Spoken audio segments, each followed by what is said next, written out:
Lilo and Stitch opening numbers. We have Dunesday. Nope, not Doomsday, but Dunesday. And a little bit of Nike, a little bit of Lego, all that, and a little bit more. According to Wikipedia, a nerd is a person seen as overly intellectual, obsessive, introverted, or lacking social skills. Many so-called nerds are described as being shy, quirky, pedantic, and unattractive.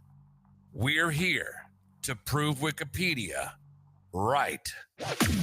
Oh, look who they let in.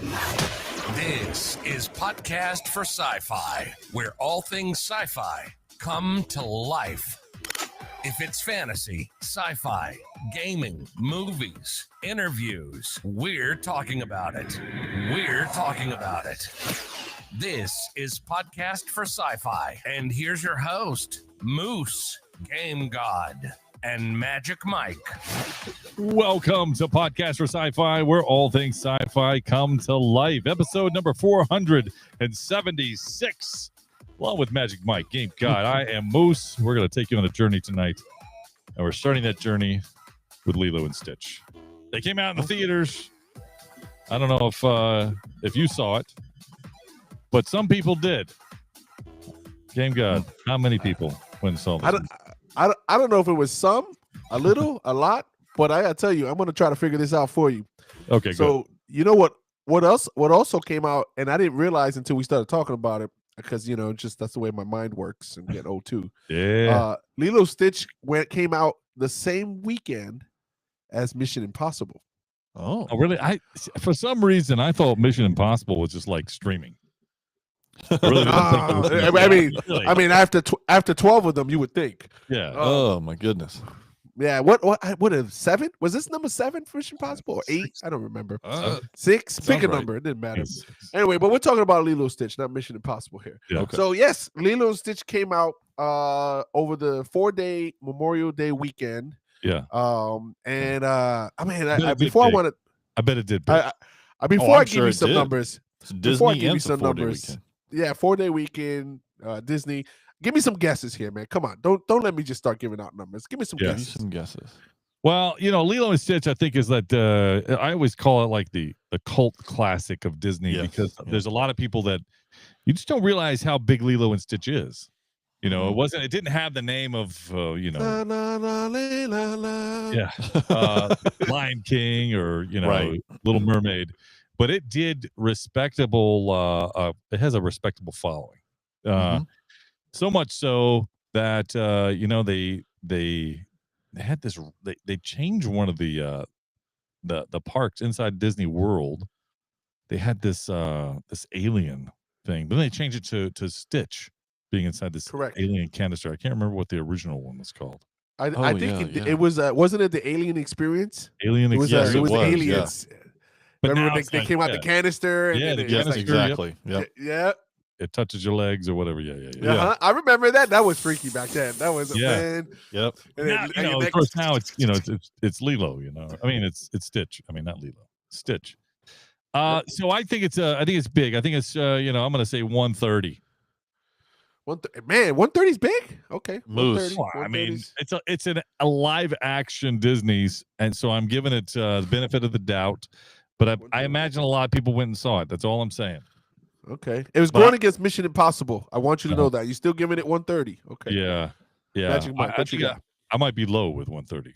I think you are low, because when I think big, and Game God kind of gave a little bit away when he was like, "That's big." So I'm gonna jump up from there. I'm gonna say 155. 155. Okay. I think that's pretty big for a 4-day weekend for live action. Well, and here's why I say it's big, because I thought big was like 180, 190, 200. I thought those were big numbers. Those are big. Those are very big, I think. Yeah, we haven't seen those numbers for a while, so I don't know that I would say big. Since go ahead, you can say it since the Infinity War and Endgame. That's right. Mm-hmm. All right, so 4-day opening weekend domestic only 183 million for Lilo and Stitch. That's big. 4-day weekend. That's big. I will tell you, it beat the record for Memorial Day weekend, which was held by a Mission Impossible movie from the past. Yeah, so it is now globally. This is gonna knock your socks off here. $341 million globally Wow. over the 4-day weekend. Yep. Well, I got news for you, Game God. I am not wearing socks currently at the moment, so they can't blow mine off. But that is incredible. My right sock just left my body. Yeah, there you go. I knew it was going to get somebody. It is going to get somebody. So the previous holder, by the way, the previous 4-day holder was Maverick, Top Gun Maverick. Okay. Really? It beat Top Gun Maverick 4-day record. 160 million was Maverick. So hey, do you think they're going to be a Top Gun 3? Like a third one? Yes, there is. Yes, there is. It's already been announced. Yeah, it's announced. Yep. Yeah, they're going to finish Mission Impossible number 12, and they got 6 more Top Guns to do. Second I think largest. It was on a social media post, one of our social media posts. I think it was. Yeah, second largest 4-day opening was it was the second largest 4-day opening behind Black Panther, the original Black Panther, which was 242. Yeah, and then and it's the third biggest opening for Disney behind The Lion King and Beauty and the Beast. See, that's what I'm saying is that it has a following now. Yeah, is it any good? Oh, thanks for asking. Let me ask. As I look at my resources here, the tomato meter. That's my resource, by the way. Okay. 69 on the tomato meter. Now the question I'm going to ask you guys. That's not very good. Does the audience or the popcorn meter match? What do you think? Higher or lower than 69%? I think the popcorn meter is higher. Bob, I'm going to say it's higher. Higher. Hey, so I'm going to flip the card. Higher or lower than 69? It's 93. Oh 93 on the popcorn meter. But listen, I saw the previews for this, and I'm going to tell you where I saw the previews for this. I saw the previews for this in theater. Okay. And when I saw it in the theater, I said to myself, why am I not watching this now? Because when I was watching it in the theater, I went to watch Minecraft this week. Okay. All right. So yes, I was the last dollars to hit it. Yeah. You know, Minecraft is coming out of the theater when it's the last theater in the back of the theater. Right. And I think I was the only 3 rows in the theater. Yep. Yeah. I was the only person in there. I felt like I was at home. Right. So I went and saw Minecraft. I wanted to finally say, what is all this hype about? And can I tell you guys, what a waste of time. Was it really? I can't believe that this movie made $940 million to date right now. $940 million on a movie where I sat there and I said, this thing had more plot holes than Swiss cheese, man. This thing was horrible. It's your traditional Jack Black character, loud, obnoxious, narrating as he speaks, telling you what's going on as you see it. They best Jason Momoa, biggest Jason Momoa movie ever, though. I bet. Yeah, no kidding. And I will tell you, his parts were funny because they were so bad that it was funny. They were dad jokes, right? That's how bad they were. But everything else about this film made absolutely no sense, to the point where all they did was just throw all the characters that you recognize from Minecraft in a movie, and that's probably what sold it. Yeah. Okay. Yeah. So were you laughing because he was funny, or were you laughing because you couldn't believe you spent that money to go see it? You know what? When I left, it was because of that. When I was in there, it was funny, but then I said, you know what? I only laughed because I can't believe I spent my time to watch this. Guys, when I tell you, don't even watch this when it streams. It is such a waste. Why did they do so much then? Why? Tell me why. It has to be because you see everything that you would see in a Minecraft game, you did see in the movie. Okay. So the creepers, the zombies, all that stuff. Right. But the story made no sense. It was cliche. It had no beginning. So like the intro to the story was literally 10 seconds. I found a rock. I was mining. I found a rock. I opened a portal. I'm in Minecraft. That's the beginning of the story. Yeah, but does Minecraft have a story? It really doesn't. But at the same time, I don't know what I was expecting when I saw the movie. To be quite honest with you, I have no idea what I expected. This late in the game, I really am. I am too. I am too. I actually woke up and it was like a portal. I woke up. I'm in Minecraft. Hey, Moose. He can't even say he took one for the team at this point because he went. No, it really is. It was really late. And I want to tell you, going back to the box office numbers, we did mention Mission Impossible. What do you think Mission Impossible did in opening numbers? I think everybody went to see Lilo and Stitch. I'm going to give them 72. I'm going to give them 65. They 65. Wow, she got me stuck for a second there. Sorry. What? Unfortunately, I have Mavericks numbers. I don't know why that's in there, but Not the same globally, time. I have the global number. The global Okay. number there was 200 million. Oh wow. That's So much. yeah. So, Hmm. but you know, again, when you look at it, I'm like, I should have watched Lilo and Stitch. Even though I saw the movie, the trailer is exactly the same, by the way, as it is the one we saw on the animated. Yeah. I still would have watched that. I tried to convince my 7-year-old to go watch it. She's like, I want to watch Minecraft. Wow. And that's I what we can't ended believe up you going didn't have watching. more input. All right. Oh, I don't. Don't believe I don't. And you're supposed to be the producer. Listen. What I'm going to do though is I'm going to keep us on the movie train here, and I want to just go back to Thunderbolts for a second.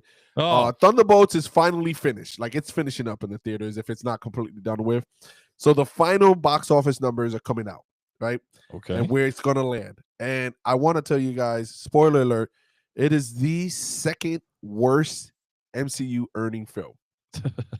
There was so much hype about, even after it got released, how good this movie was. That's crazy. The only movie that it beat in the MCU universe was right? Falcon and the Red Hulk. Nope. Really? No. The Marvels. Hey, that's that not good. Yeah, not so good. the Marvels did 206 million globally. The Thunderbolts pretty much end out at 355 million. They couldn't even pass the original Captain America First Avenger at 370, and Eternals did better than them. And we all know how bad Eternals was bad. Wow. Yeah, so, and just for your Red Hulk and Captain America. Yeah. We're 415. 415. Wow. Mm. Red Hulk pulls in more numbers than the whole Thunderbolts. Is it even like is this one we even see this really? I mean, I said I didn't. The sad part is just as Magic Mike and I alluded the last time, it's not bad. Yeah. Like, it's not bad. So I think we're at a point where the MCU has damaged itself so much that people are so hesitant to go in there, and unless it's got some overwhelming, people coming back and talking for days on end, you're not going to go watch it. You go in there with MCU fatigue. Well, I don't think it's just MCU fatigue. I think people still want to see certain characters. They want to see some mainline characters. There's nothing wrong with doing other characters at all, but we can go through the entire history since, Iron Man, of which ones have done well. It's been the mainstream characters that people want to see. Did you just say there's nothing wrong? No, I said wrong. Well, he did say wrong, but that's okay. All right. It's okay. When you do it the next time, just spin your hand. Yeah. That's ridiculous. Yeah. That's a fragrant Frau. Upgrade that.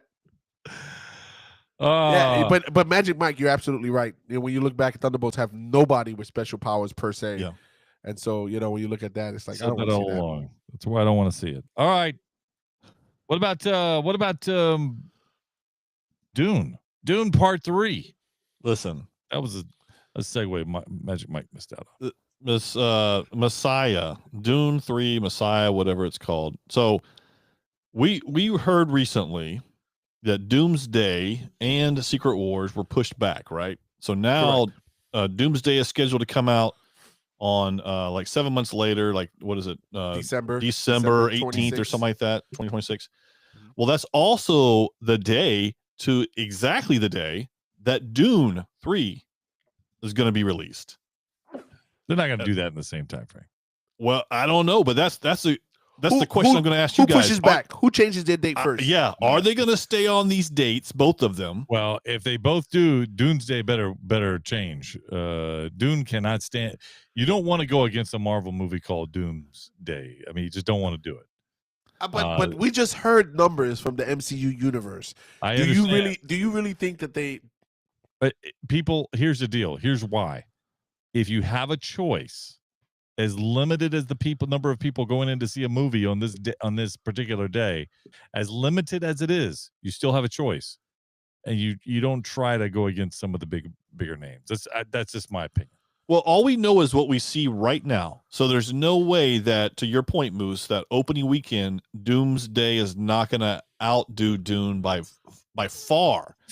if it's not a good movie, we'll see that later on. But Yeah. opening weekend, it's going to crush it. It won't even be close. I would not be surprised to see Dune change their date. But here's the problem, guys. They both come out December. They both come out a couple of weeks before Christmas, right? We also know that there's a small window when you get to that time frame where if you release it too early or too late, you're not making money. Correct. Right? So unless Dune 3 decides to open Thanksgiving weekend, right? That would be the smarter move and leave the month of December to Marvel. I think that they don't have a chance because if they push it closer to Christmas, forget about it. Nobody's going to watch it. Yeah, I think you're absolutely right. I think Thanksgiving is hopefully they'll take that from you and take a page out of your book and copy that and do that because Dune, from what I understand, had already the Messiah has already filmed some of their stuff from the other thing, so they could go early. That would be the smart thing to do because I don't and keep talking. I'll be right back. You guys keep talking just for a second.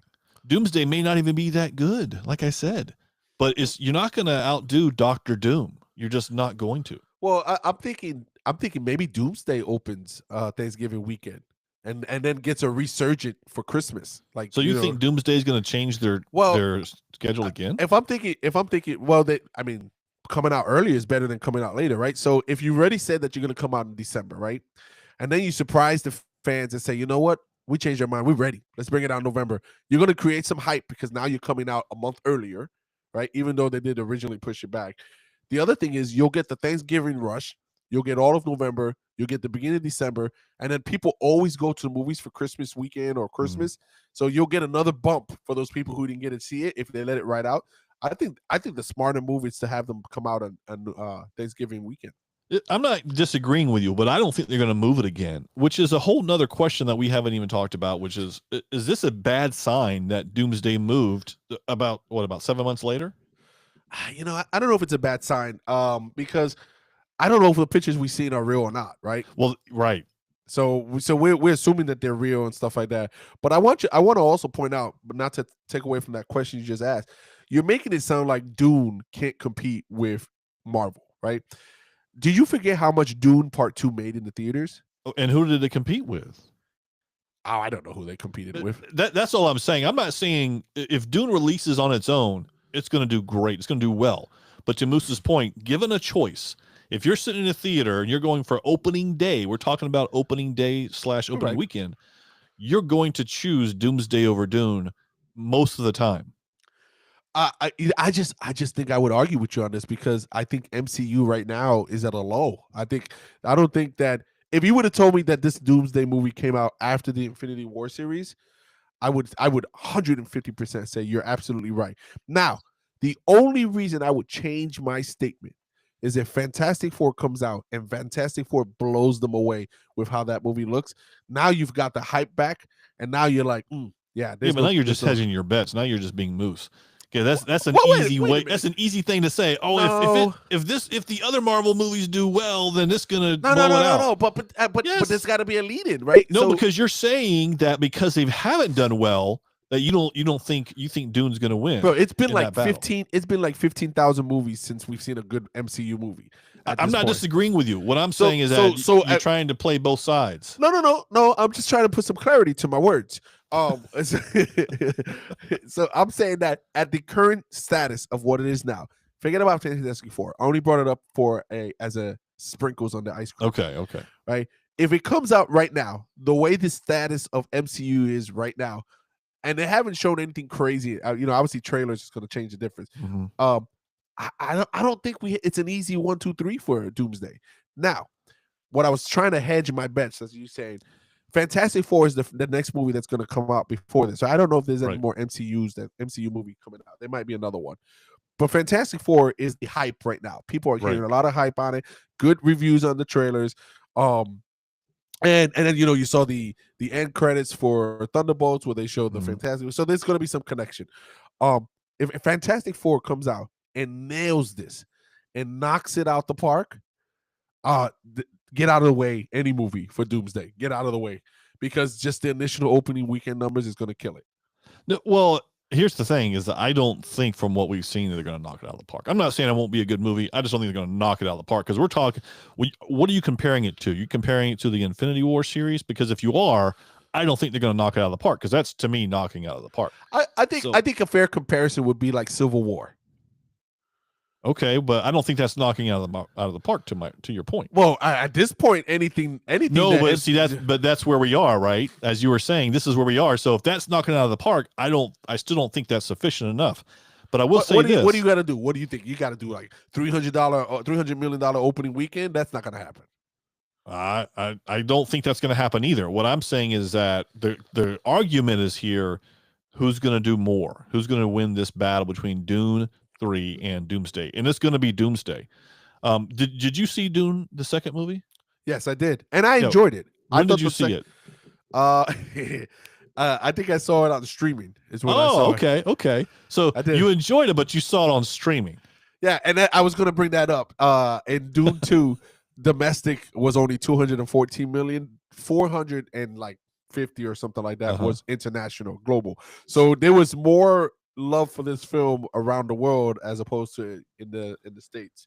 Well, no, I think more people did see it on streaming, to your point, and I think that's the conversation we're having, is that Dune 3, based on the history, there's not enough there. It'll do well, but didn't Dune 1 come streaming because it was during COVID? Right? Yes, it was. That's correct. So I think people got used to that, and so we still. I don't think we were fully still. When did Dune 2 come out? Because I don't think we last fully. Year. No, was it last year? Was it last year? Was it 2 years ago? Can't be. I don't think so. Listen, let me see. Oh no, it was right. It's 2024. You're right. Yep, March 1st. Yep. Wow. So that was well past it. So my point being is that I think people. So Dune is great, cinematic. Everything about Dune I love. The problem is I don't think enough people are into Dune for the theater piece of it. I think three. I think 3 will bring them in because one didn't have enough action in the first one, right? Okay. So it looked great. Yeah. Didn't have enough action. The second one, you had a little bit more action, and you still look great. So I think now the third one is going to, because there was, I think I can't remember the ending of 2. There was still a lot of loose ends or open-ended stuff. And so you're going to go into Dune 3, like say, okay, this is the final one. This has got to close all the stories. Right. But the debate, sticking with what we're talking about, not that will Dune 3 do well, will it do better? Will it surpass Doomsday if they open on the same weekend? And you have to answer that question because that's the question. Oh man, I don't think Dune will surpass it. Of course not. That's all. This conversation came to the same answer that Moose and I gave. We just talked about that. All that for no reason. I'm trying to give Dune some help here, but what I will tell you, as we wait on Moose here, I came across some resources here, tapped into some of my resources here, and I don't know if you caught the same wire. I'm going to use that word, wired. If you got the same wire that I got. Did you hear about another actor who had their eyes on the role of Reed Richards? That was not Pedro. I say Pablo. I always say Pablo, by the way. Hey, listen, you do. Pedro Pascal. Do you know of another actor? Okay, so I know we've always talked about John Krasinski and all that stuff, but this is an actor that they interviewed him this past weekend or past week, and he admitted that he wanted to play the Marvel superhero role of Reed Richards, and it's somebody you know quite well and actually like a lot. Oh, right. So I will tell you, it's a doctor from Doctor Who. Oh, okay. It is David Tennant. David Tennant, yes. So he wanted to play Reed Richards. He really wanted to play Reed Richards, and he just, for whatever reason, it didn't pan out. I would love to give him the opportunity. I don't know that he could pull it off. And, and I love David Tennant, as you said. I love everything that he's done, but it's a much different role. And maybe because of the things that I've seen him in, I have not seen that out of him as far as a Dr. Doom piece, but I would love to give him the opportunity. So I don't know. They would have to do some stuff to him. Like that's what I'm saying. Yeah. He looks too. He doesn't come across as, how do I say? He looks too nice. Well, that's just it. He looks too nice. He doesn't look the part, and I'll leave it at that. You're talking about one of the smartest guys out there, right? Yeah, he just doesn't look the part. Listen, we'll call it for it. David Tennant looks quirky, right? He does, right? He looks awkward. He looks Musa, and I was just saying, an actor that admitted that they wanted to play Reed Richards was David Tennant. And so he doesn't look the part. Reed Richards looks astute. You know, he's got a real respectable stature about him. You know, so and I'm not saying that Pedro's going to pull it Tennant off. Does really good in what is it? Reign of Dragons. What is it? You talk about. I know you. House of Dragon. House of Dragons. House of Dragon. Yeah. Reign of Dragons. Same thing. I think he has a better chance of playing Human Torch, and I don't mean that in a negative way, but because of his personality. I don't see him as either one. I don't see him as either one either, Moose. So what I was saying is that I don't see him as Doctor Doom, but I think he would have a better chance of getting Human Torch versus the Reed You're Richards. probably Reed right. Richards. Probably. Yeah. So, and by the way, Moose, we landed on Dune 3. I finally admitted that Dune 3 would not. We went round and round for a good 10 minutes, it felt like, about him trying to say that Dune's it's no slouch. And in the end, he's like, yeah, you're right. Wouldn't. No, yeah. Hey, let me throw this at you guys real quick. Yeah. Superman movie, 122 minutes long. That's what it's been announced as. That's short. Only 2 hours? 2 hours and 2 minutes? Yeah. Man, that's worrisome. That's worrisome right there. Yeah. Yeah. Hey, 20 years ago, we'd be saying, "Oh, it's perfect."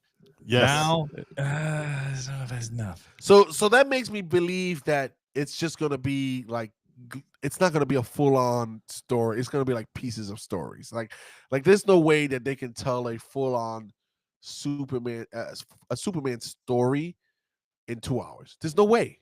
There's just no way. I think they need to tell a Superman story. We don't need any background. Well, yeah. Well, I mean, is that enough time to develop a singular bad guy from beginning to end? I don't think so. Not in a Superman movie. I agree with you, by the way. I just, it worried me when I saw that, and I was like, I gotta see what you guys think. 20 minutes. So does that mean I get like a discount on my movie tickets? The first Superman movie was 2 hours. And this is going back, Christopher Reeve. 2 hours 7 minutes. Mm-hmm. All right. Superman 2, 1 hour 56 minutes. Mm-hmm. Superman 3, 2 hours 5 minutes. Yeah. I'm just, but you made the point already. Back then, we would have said this is perfect. Well, this is back then. It was still 2 hours. So Superman 4, The Quest for Peace, 1 hour 33 minutes. 1 hour 33 minutes. Yeah. So is that with or without? Are you telling me Minecraft the movie is slightly less than Superman at 100 minutes? So it's an hour and 40 minutes. But I'm looking at it like Superman is only 20 minutes longer. It's like I'm just saying. I'm just saying. That's scary. That's scary. That's scary. I'm going to tell you, I feel scared about it now. I think we saw the movie already. Well, based on that time length, you're probably right. You just got to reorder it. And I also heard that the interview scene that Lois Lane and Superman is 12 minutes. Of that 122. That's a long time. Minutes. Yeah. I hope it's stretched out over the entire movie. I would hope so as well. 12 minutes. If it's a whole 12 minutes by itself, I might be a yes. They said that scene was 10% of the movie. Wow. Yeah. Well, that would make sense. 12 of yeah. All right. Let's move on to something else I think is very interesting. Right. I haven't been involved in comics a lot as of late. Mm-hmm. I just don't have the time. Not that I don't want to. You stop drawing. You stop inking, penciling. Yeah, no, I stopped reading. Okay. I just don't. It's not that I don't want to. I just don't have the time. However, when I heard this news, this might make me want to come back and at least read this one when it gets released. We've seen recently Deadpool Wolverine movie, and we know how they interact, right? Deadpool and Wolverine, they just don't get along because Deadpool is just too much, right? The mouth. Right. Who is a DC character that you could name that would be able to put up with him even less Superman than Wolverine? So, yeah, Superman. That's the first person I thought. Superman. Anybody else? Come on. Anybody else in the room? No one else in the room. Hey, Superman. Yeah, Superman. How about a Deadpool Batman crossover. Yeah, Oh, Batman. Batman. Less, I absolutely. don't know if it'd be less. I think I don't know Batman. about less than Superman, less than Wolverine for sure. This sounds really interesting to me. So Superman, or get me saying Superman. Deadpool's going to go to Gotham City as a contract mercenary, and this is how they're going to interact. So interact meaning team up. Well, I don't know. It's they haven't released that. Like, It's going to be. It'd be like Punisher and Daredevil could be a team. Huh. I don't know. I don't know how I feel about that. Deadpool in the Batman world. That's just I don't know. Are we gonna get the Deadpool from X-Force days, or are we gonna get who wins, Deadpool or Batman?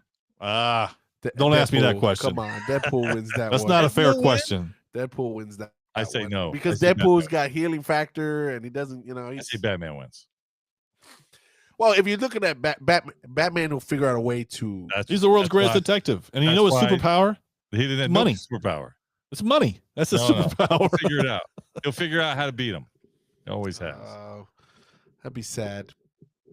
Anyway, released in September 17th. I think I'm getting this one. I might have to. I might have to check it out too. If the first issue doesn't do it for me, I'm not reading no more. Well, the writer is Zeb Wells, who was also involved in Deadpool Wolverine writing, and Greg Capullo, who has been doing Batman. Wait, hold on a second. Hey, Greg. Oh, so now yeah, you pulled me back in with Greg. Okay, I got you. Greg also did a little bit of Spawn in his day. He did. That's right. That's right. And for those listening, we also were in Spawn.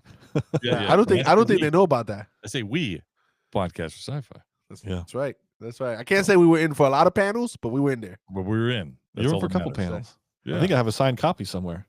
Yeah. Oh, that's right. Hey, Moose, you got a picture there, right? You got something there? Yeah, for I have me, a Moose? picture here. You want me to share a picture? Yeah. I'd like you to for the and when he shows it up on the screen, I'll talk what it is. All right, let's. Here we go. Ready? So Magic Mike hasn't seen that. So Magic Mike, what would you say if I told you that Lego and Nike were doing a collab, and they were going to release a Lego Nike shoe where you can actually put Lego blocks on your sneakers? I would. What are those things called now for your Crocs? Those little things you can pop in there. Yeah. No, I'm not in on that at all. The shoe now, as you're showing me the shoe looks great. By the way, so for those who can't see, it is a yellow Nike Air Max looking shoe. It is made out of nylon vinyl, so it has the little hole, the little divots or pop-ups. Like a Lego block with a yellow Lego block. So you can actually click Legos to this. And if you look at the side, it has like Lego faces on the side. Lego, they're too expensive. I wouldn't click anything on these shoes. No. I'd be afraid of losing one. So as it stands right now, they're only being released for grade school. So like kid sizes. So and the price tag on it was $155. What? For grade school? $155. Yep. They're gonna quickly release other sizes shortly after that. Oh, they will. I'm predicting that. So it's the Lego Collab Nike Air Max, and it's August 1st. They come out for $155. My prediction: they sell out within minutes. And then they'll be resold for $600. Yes, exactly. Yeah. So, but they look cool. I might if they have an adult pair, I'd buy one. Yeah, of course you would. I would too. Yeah, I know. I would. Listen, Magic Mike. I was waiting to see if Moose would say he would too. Because if he didn't say he would too, I'd say something's wrong with this man. Oh, we would know this is not the real Moose. Yeah, this is impossible. That's how we would know. This is Squirrel Moose. Oh, that's hilarious. Yeah, no, I'm all in. Hey, speaking of Deadpool, there. By the way, if you're a fan of Nike, you just missed a great sale at the Memorial Day sale. They had some. How many sneakers you picked up? For me. Yeah, just for you. Who me? Yeah, 6 pairs. I think. Oh, it was close. Magic Mike said 6 pairs. You did say 6. Honestly. Let's see. The bag holds 4, so that's 4 plus the 2 on top, so that's 6. 4? What you buying? Kid sizes? No. I can only fit. Out of the paper bags, I can only do 2. The big ones. Yeah. Man, all right. Did you put them in down, like, long Took them out ways? the box. No. International style. You took them out the box. No. Anyway, they had a good sale. I listened to this. So I was, when we think of comics, Magic Mike, you talked a little bit about comics there, about you don't have time to read, but check this out. Comics, if you sell, what do you think a good month is if you sell a run of comics for one issue, a good week? What do you think a one issue would be? Ooh. Overall or at a location? No. Overall. So if something comes out, it's episode blah blah blah, and it's whatever. What do you think? What do you think you're getting out of the one overall great week of comics? What do you think? Wow, for that one issue, 200. 200 what? 200 copies. 200 copies. Yeah, across the United States. Oh, see, so that's what I'm saying. Like, I'm thinking, like, I don't know. I thought he was saying 200,000 because 200 copies across the United States. That's a pretty poor week. I'm going to say that you did not. That's an indie comic. That's my comic. Yeah. So okay. So what do you think? I don't know. I don't even think it's 200,000 though. I think that's too low. That's too high. Really? All right, for the money. Where are you at, Game Guy? Come on, talk. Say what you're going to say here. What are you saying? I don't know. You're putting words in my mouth here. I'm getting kind of confused. Copies? What are you going to go with, and what's your amount? Come on, man. All right. So I'm gonna go with 125,000. Okay. Copies. All right, Magic Mike. Oh. What do you think? 125,000. I'm going to say dollars. I'm going to say 1.5. No. Let's go with the number of copies. Number of copies. No dollars.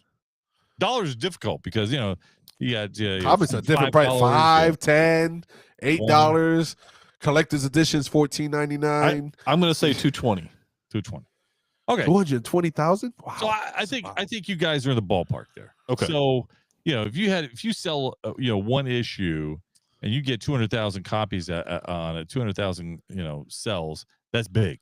Yeah. Nowadays. Right. That's what I'm saying. Well, that's what he said. He said a great week. That's what he said. However, you go back. What do you think it was in 1993? Ooh. What do you think a good 25,000? 25,000. Magic Mike? Yeah. 93? Sure. No, I'm going to say it's closer to 100,000. Over 100,000. Okay. So think about all right. Think about if you had a good week, a really good week, do you think that people are, and I'm switching my train of thought, stay with me. Do you think people are reading more comics now or they did in 1993? Ooh, that's a great question because there's so many factors that play into that for me when I think about it. And you should factor everything in too. So I want to say that there was less people reading back then because I don't think comic books weren't as mainstream as they are now. I think you got more readers now. I also think you have more avenues to read. So I think you got like digital copies and paper copies. Yeah. And so that the digital world kind of just gives you unlimited amount of who can read it. But man, that's a tough one. I would say now you have more readers now than you did back then. Really? Yeah. That's interesting. Magic Mike, do you agree with that? Well, so here's the thing. If I agree with it, then my numbers are completely off. Then my numbers are right. If I disagree with Game Out, then my numbers are off because I said more now than I said back then. Mm-hmm. But I do, if in my mind, just that question, Moose, quick answer. Back then, I would think back then more people were reading. So you would have X-Men. Remember X-Men? That's about 93 or so. Mm-hmm. Jim Lee on the front cover. Remember they had like multiple Uncanny X-Men, Uncanny X-Men, right? You remember? Yeah. So so let me give you an example. So they sold around 2 million copies of X-Men. Come again? Yeah, 2 million. That's right. Nowadays, 2 million when? Lifetime? No, then. No way. Yeah, way. That's not even possible. It is. You're not gonna.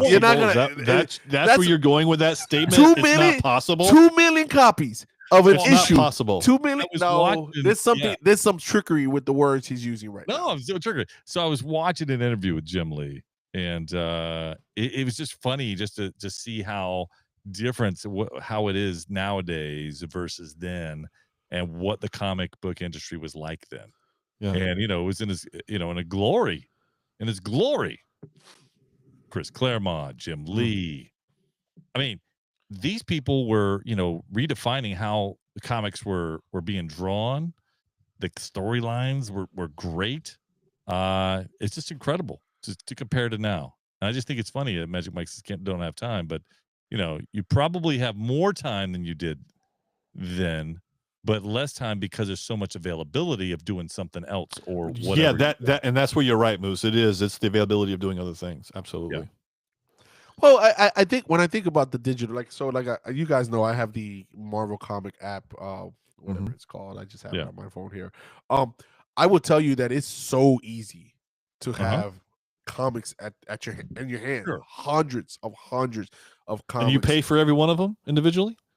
No, you pay a subscription. No, but I guess that's my point, is that back then you paid for each comic. Now you're paying for a subscription to have access to multiple ones.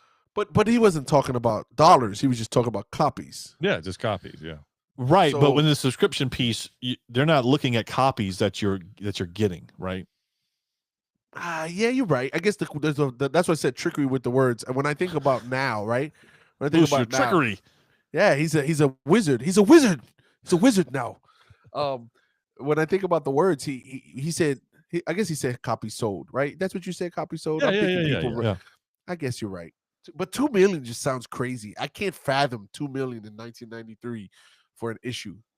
You're telling me 2 million in issue or 2 million in total, like all of the X-Men comic books? No, for that one issue. For that See, I'm having struggle. I'm struggling with comic books together. I'm struggling with this. Listen, all of them. Syntax error 404. Like it's like proud. Yeah. Listen, let me ask you this, Game God. What percentage of U.S. people do you think would have bought comics back then? That had to be small. Okay, give me a percentage. Really? I see Moose already. Well, I just want to know what his thought is. What percentage would you say? Oh man, of what? Just overall, everybody or everybody in the U.S. What percentage of the population you think would have been buying comics? 2%. 2%. Wow, that's where your numbers are off. So back in 1993, 260 million people in the U.S. So 10% of those people bought comics. That number ain't right. Show me the Carfax. I feel like actually. Listen, sorry, Moose. You said 2 million, right? Yeah. So 1%, over 1%, just over 1% bought comics. So 2%. Just looking at your math, that's over 2 million copies. I'm just looking at it now. So I'm just looking at in 1991 that cover by Chris Claremont and Jim Lee. Written by Chris Claremont, penciled by Jim Lee. Are you talking about the one that opened 3? Yeah. The one that had multiple. Estimated to have sold 7 million copies. Ooh. 7 million. Let's see. And this one says, but wasn't that the? But that was the highest selling. Hold on. Okay. 8.2 million copies according to recent available data. So 8.2. They're really estimating that to be. So that's just my point. Is that it is it's a completely different world. It's a different world. But you know what? I would argue that it was better then than it is now. Oh, I'm gonna have to absolutely agree. Listen. You're opening a different can of worms here. I'm just saying with storyline. That's what I'm saying. You're opening a different can of worms. So here's the struggle I have. So I do have the app, right? And I get what's called decision paralysis. There's so many I want to read. I don't know where to start, right? Yeah. So I pick some of the names I know, like I'll pick an X-Man or I'll pick a Spider-Man. I actually Daredevil when Daredevil was. And while I'm reading the newer stuff, right? So I say newer. The Daredevil stuff was 2018 was some of the newer stuff I was reading. Right. I just wasn't getting pulled in, man. I'm like, come on, speed it up. This is not working for me. Let's go. But that's Moose's point, right? And so I absolutely agree. that's what I'm saying. Like this now, it's not the writing now is not that great. So if you go to I feel Batman and Deadpool, do you really expect they're going to spend more than one issue? I knew there was something here. I knew he was the guy. He was his trick. He's a wizard. He's trickery. Yeah. I just think the story writing is like they want to. How do I best describe it? When you read comic books back in the days, 90s, in the heyday, right? Mm-hmm. You had multi-part series spanning over 3 different groups like X-Men, X-Factor, New Mutants. That's right. When I thought about that, X-Force, and like the more different comic books involved, you're like, oh, that story's gotta be great. There's no way that this, right. Yeah, I need to know. I've never bought New Mutants, but I'm gonna buy it this time because they got the crossover in there, right? Yeah, but the crossover the crossover of DC and Marvel is a little different, right? Sure. However, I'm just saying, if it's done poorly, then you might not buy more than you might stop at once. No, you're absolutely correct, Moose. I guess I'm just saying I don't know to answer that question. With it, they may not have more than one because this is not a typical crossover. We don't get too many DC Marvel crossovers, and so there may only be 1 or 2 or some offshoots of some things like that. But I don't see much more. But to me, that's what makes it kind of exciting is the fact that they're going to open in this story and you're going to just either they're going to leave you hanging, you're going to be excited about it, or they're going to end it and you're going to be excited about it because it's Deadpool and Batman together. Yeah. Because Batman's going to do something that's going to just take care of Deadpool to say, I'd rather see a crossover. I'd rather see a crossover of Batman and Iron Man. Battle of the the billionaire boys, Battle of the Intelligence. Having them together, I think they're a better fit because when I think about Deadpool and Batman, it's just like water and oil and water. Like that's why you have to have that. If you do Batman and Iron Man, you're like, okay, who's gonna buy the lunch first? Battle of egos. Who's gonna solve the crime first? Ego. Come on, stop playing. Bruce Wayne, Tony Stark. You said Batman, but the Tony Stark. I mean, Bruce Wayne is Batman. Spoiler alert. And so when they do the comic books, in case you do the comic Moose, in case for those who don't know or listening, Bruce Wayne plays Batman as a separate character. He's not all the same character. Game God may be confused by that. So yes, he's going to have alter egos. That's how that works. Well, I just don't think Deadpool is the right fit for Batman. And that's why I said it has to be. It's got to be some spectacular writing for me to go beyond one issue because I can see how this is going to be done. Deadpool is going to be super to the funny and extreme side, and Batman's going to be super serious, and it's not going to work. Of course, it's exactly how it's going to play out. And yet, you're still going to buy it, no matter what. You don't. It'll be on my subscription. But what are you going to get signed? That's the difference. What are you going to get signed, sir? All right. Greg Capullo. I mean, you can't beat that, right? They give you a great Batman. All right. This is it. Next week, we do it all again. Come back and see us. 9 o'clock. I was just leaving. Nerd alert, nerd alert, nerd alert, nerd alert. You've been listening to Podcast for Sci-Fi with Moose, Game God, and Magic Mike. Nerds have more fun. If it's anything sci-fi, we're talking about it. We had fun, and we hope you did too. We have to split, but we'll be back soon. In the meantime, hit us up at podcast4sci-fi.com. This is Podcast for Sci-Fi, where all things sci-fi come to life. Come to life.